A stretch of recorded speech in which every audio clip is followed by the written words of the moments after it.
Bon, il est temps d'ouvrir la boîte de Pandore.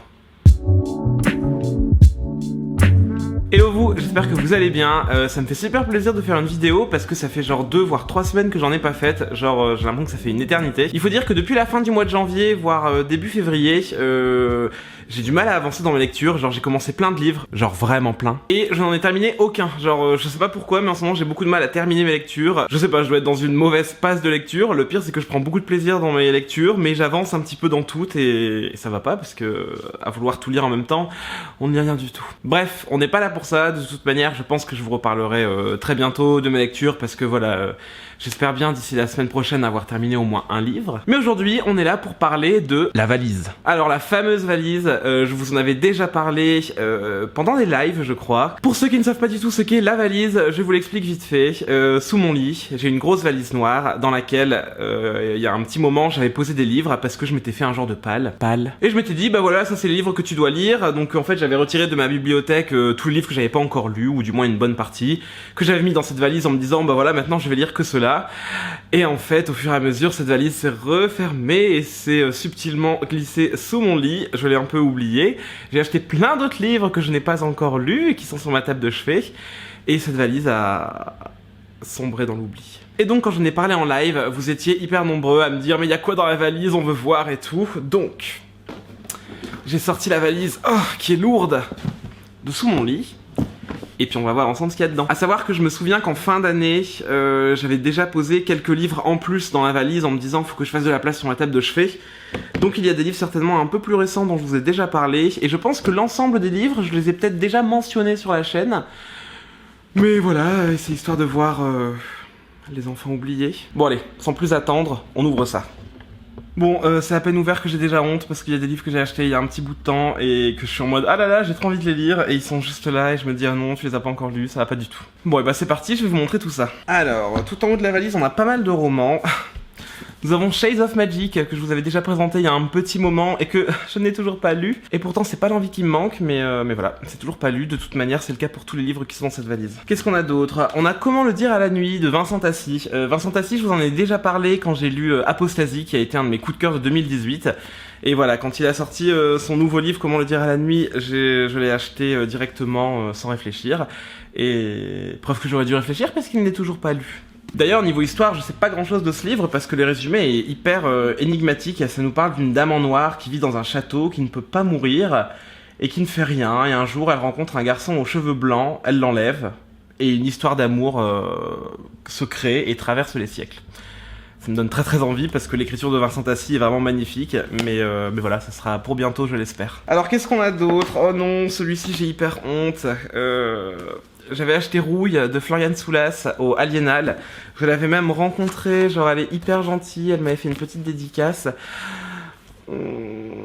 Et je ne l'ai pas encore lu. Ça va venir, je ne perds pas espoir d'un jour finir cette bibliothèque. Mais de toute manière, j'ai déjà une petite idée en tête, mais je vous en parlerai fin de vidéo pour venir à bout de cette valise. Ensuite, celui-ci, mais alors celui-ci me fait tellement envie. Paper Palace, on avait parlé dans une de ses vidéos, et il s'agit de La Voix des Rois, enfin, les archives de Rochard, le premier tome s'appelle La Voix des Rois, de Brandon Sanderson, c'est de la grosse fantasy, apparemment c'est oufissime. Et Paper Palace, on avait genre trop bien parlé sur sa chaîne, et je m'étais dit, ah là là, je veux trop le lire, je l'avais acheté.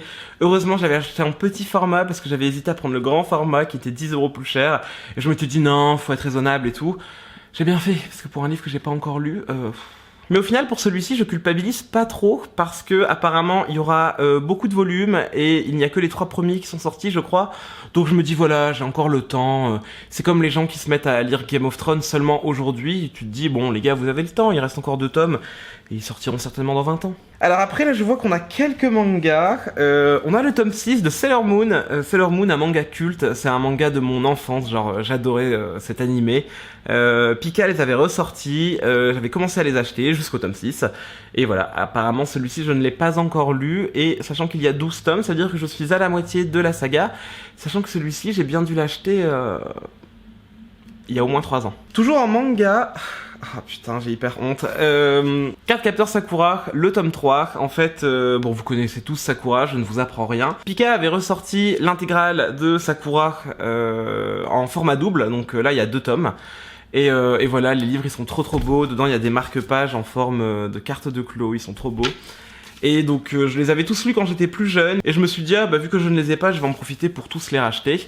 Je crois que depuis, la série complète est sortie, mais voilà, moi je suis toujours au tome 3, que bien sûr je n'ai pas lu.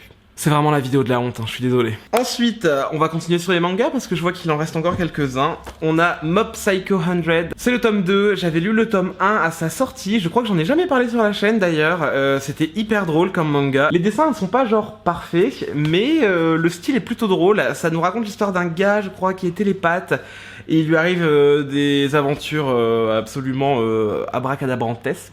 Oui, je viens de dire abracadabrantesques. Par contre, c'est pas la première fois que je le dis. Il lui arrive des histoires de fous, et je me souviens que j'avais beaucoup ri en lisant le premier tome. J'avais acheté le tome 2 à la Japan Expo de 2017, il y a le petit tampon dessus. Et nous sommes en 2019. Alors pareil, là, on a le tome 5 de One Punch Man. Je ne sais pas si vous connaissez, l'anime a fait beaucoup parler de lui quand il est sorti. Ça nous raconte l'histoire d'un anti-héros qui est hyper malheureux parce qu'il a une force de malade mental dans son poing. Et il arrive à vaincre tous ses ennemis, sauf qu'il se fait chier parce qu'il se dit, c'est un peu trop facile ma vie de super-héros parce qu'en un seul coup de poing, je les bute.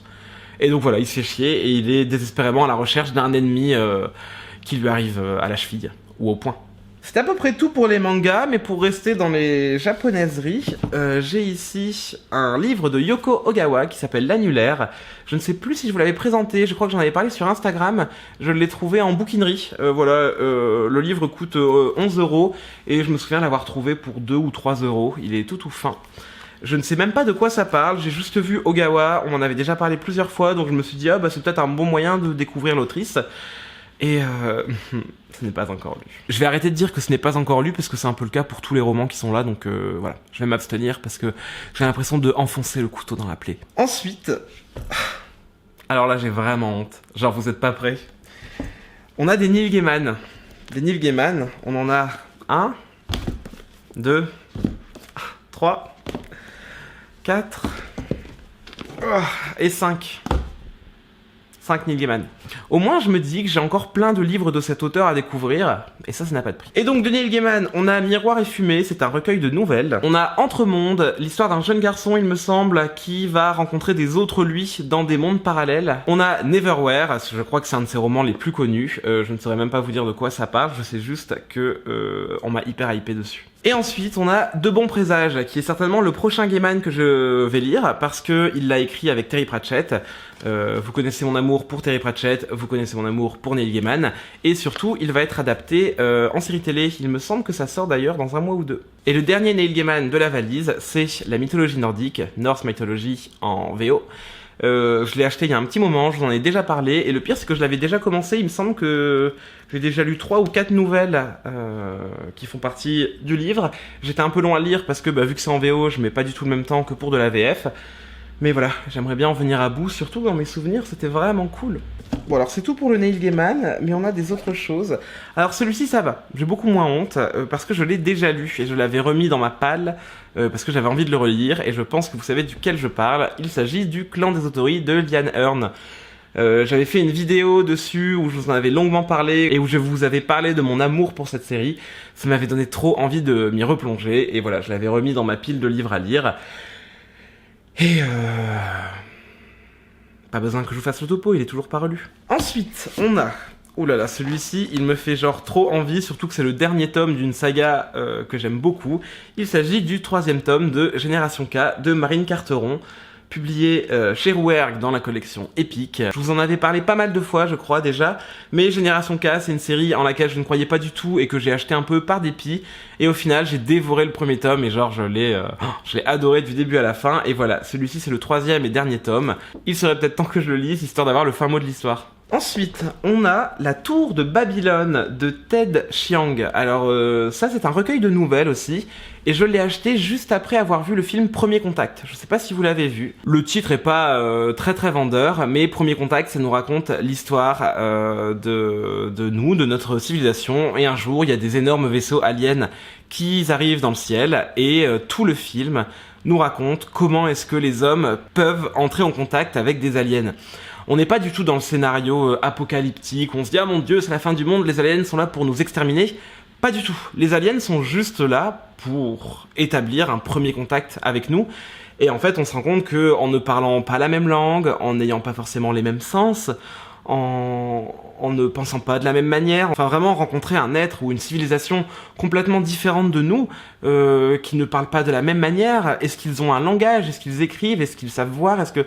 Enfin voilà, on en vient à se poser plein de questions et on se dit mais comment faire pour établir le contact et pour se comprendre? Et tout le film parle de ça, et vraiment c'est un film qui m'a bouleversé. Franchement c'est un des plus beaux films que j'ai vu, il doit être dans le top 5 des meilleurs films que j'ai vu de ma vie. Et en fait à la fin du film, j'ai vu dans le générique qu'il était écrit que c'était inspiré d'une des nouvelles de Ted Chiang.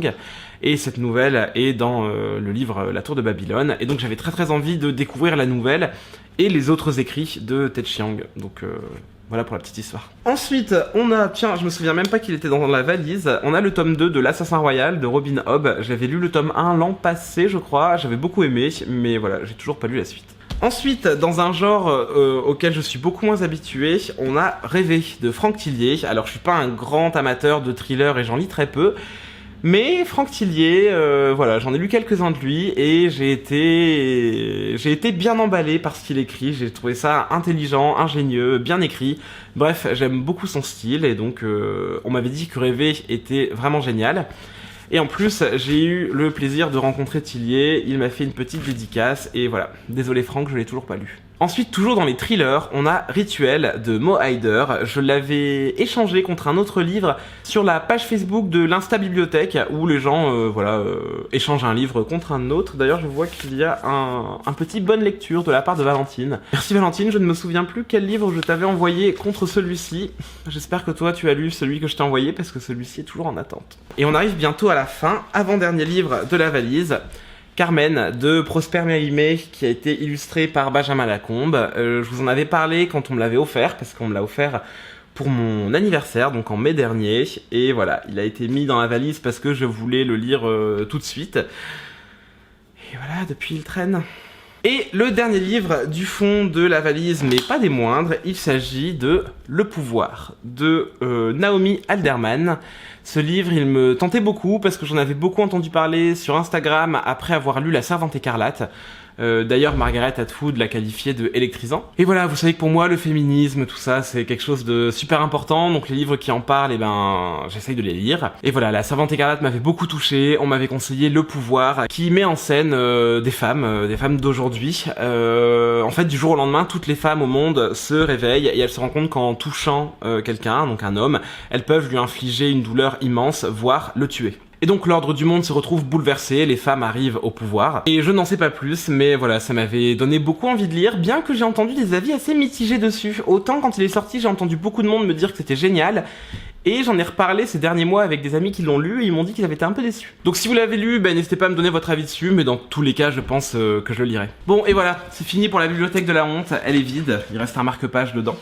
J'espère que vous ne me jugerez pas trop parce que je trouve que c'est quand même un peu beaucoup tous ces livres en attente d'être lus. J'aimerais beaucoup avoir la force mentale pour me dire tu n'achètes plus de livres tant que tu n'as pas lu tout cela, mais je sais d'avance que je n'y arriverai pas donc je vais pas me fixer cet objectif.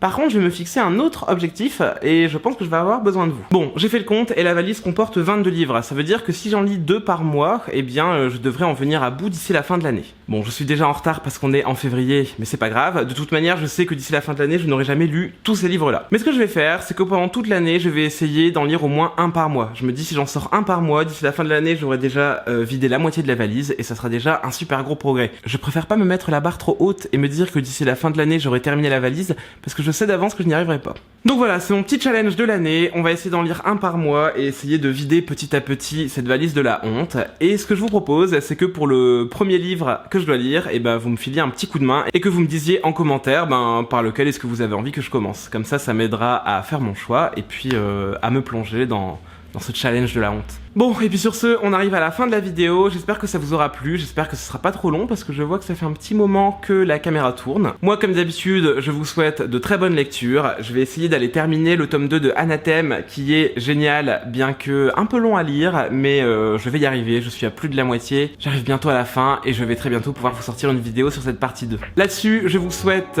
de très bonnes lectures, mais je vous l'ai déjà dit, donc on va se dire au revoir maintenant, je vous dis à très bientôt et puis prenez soin de vous. Ciao.